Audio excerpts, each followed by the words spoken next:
Confession: what I really need for better health, nutrition, sleep, pain relief, and more. Behold my powerful mind tricks. I can think of myself full if you're indulging in a milkshake and I think it's high in fat and calories. Levels of my hunger hormone ghrelin will dip a lot lower and leave me feeling more satisfied than if I believe I'm sipping on a healthier shake, even if the two have the same calorie count. I can reshape my brain through meditation. According to MRI scans, the hippocampus, the part of the brain in charge of learning and memory, thickens after only a couple of months of mindful meditation. Brain cell density also decreases in the amygdala, responsible for fear, anxiety, and stress. Those physical brain changes can alter your mood. I can raise my body temperature. A group of Tibetan nuns can increase their core body temperature to about 37.7 C in sub-zero weather just by doing a specific type of meditation called G-Tummo.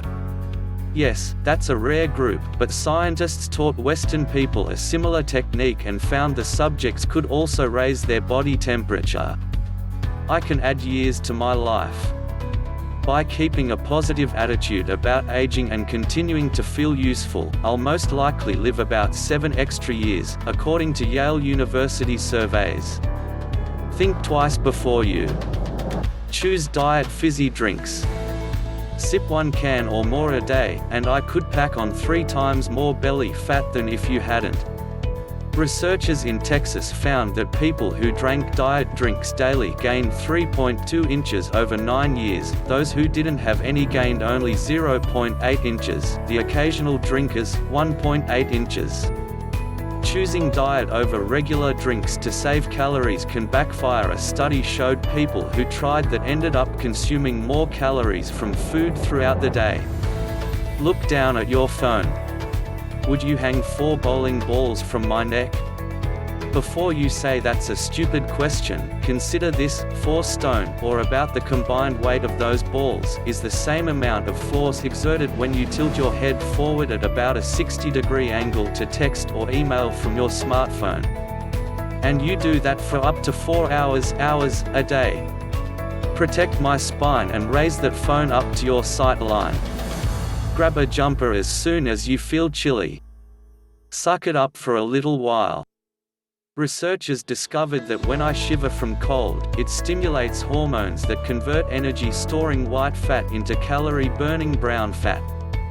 Shivering for just 10 to 15 minutes had similar hormonal effects to an hour of moderate exercise. Skip flexibility exercises. You make time for cardio and strength training, which I appreciate. But my joints need to be stretched, too, especially as I get older. Connective tissue within ligaments and tendons becomes more rigid and brittle with age, which means a restricted range of motion and decreased flexibility. Pilates and yoga are 2 good options, but even simple controlled stretches held for 10 to 30 seconds can help keep me moving more easily as the years go by. Forget to tell your doctor about memory lapses. Only about 1/4 of adults 45 and older fess up when they're having memory issues. But it's so important to mention. Sometimes a drug or combination of medications leaves me feeling forgetful or confused. Anxiety or depression may also have that effect, as can a slow thyroid or a vitamin B12 deficiency. These conditions are all completely treatable.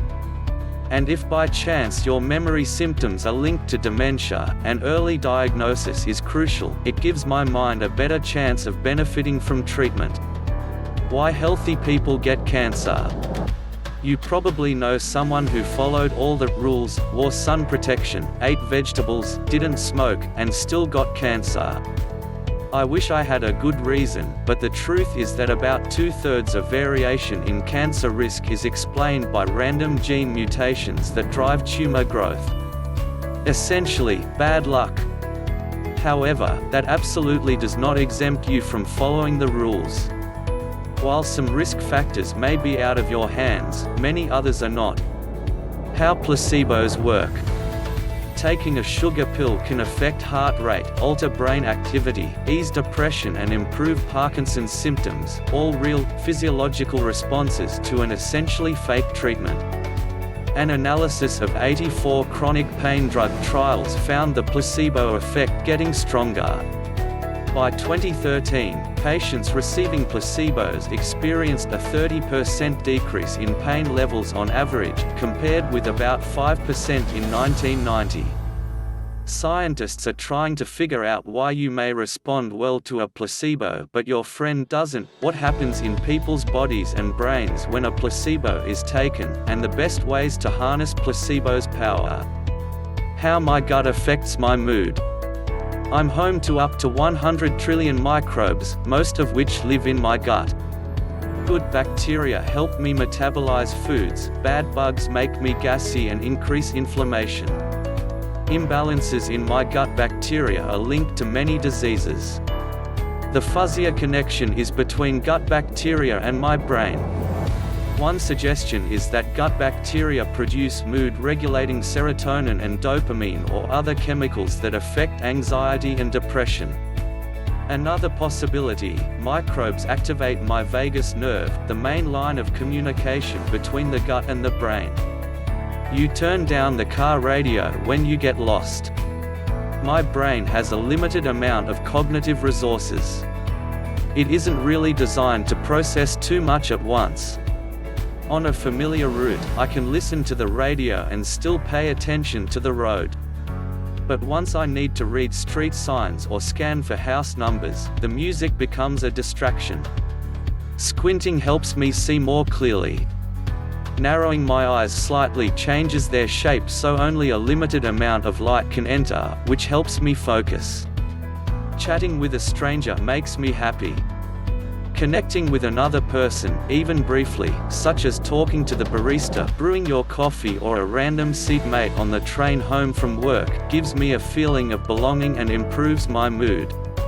I swing my arms when I walk. My arms are like pendulums that naturally sway as you move. I expend less energy when they do their thing and swing. Holding them still while you walk uses 12% more energy.